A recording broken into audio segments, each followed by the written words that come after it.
And the news now, Russian President Vladimir Putin has made a new claim that could very well escalate the arms race between Russia and the US. The president says that his country is in possession of missiles that can travel faster than the speed of sound, commonly known as hypersonic missiles.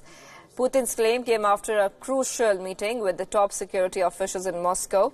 He claimed that for the first time in the combined history of the Soviet Union and Russia, they are leading the world in military technology.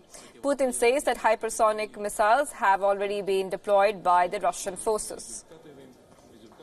Ни Советский Союз, ни Россия. Мы никогда не стремились создавать. Neither Soviet Union nor Russia has ever aimed to create threats to other countries. We were catching up all the time. Today, there is a unique situation in our new and contemporary history.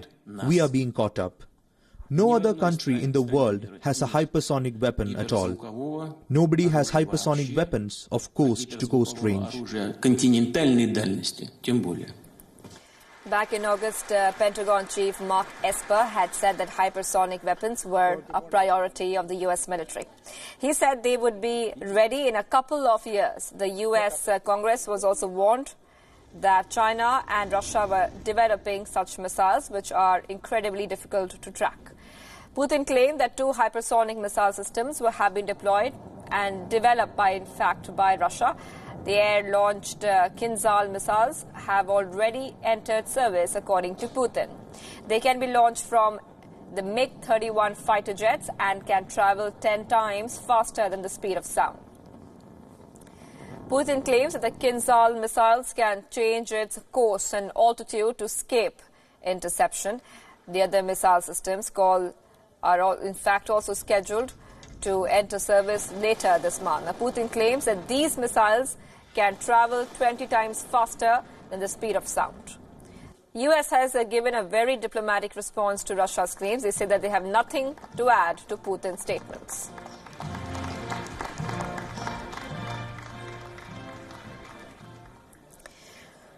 Let's go across to news from India now. Amid relentless protests over the Citizenship Amendment Act, the Union Cabinet has given its nod for updating the NPR, or the National Population Register. The NPR exercise will be held between April and September 2020 in all states and union territories, except Assam, where the National Register of Citizens exercise to identify illegal migrants has already been conducted. Updating the National Population Register is a routine exercise which in fact is aiming to merely update records of usual residents or residents who have lived in an area for more than 6 months. NPR's purpose is to create a comprehensive identity database of all residents. It's not the same as National Register for Citizens, which aims to identify illegal immigrants.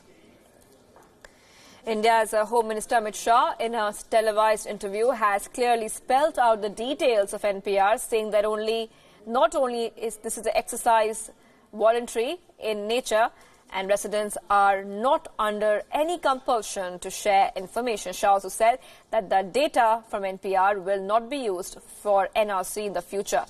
Shah also refuted reports about new detention centers being built.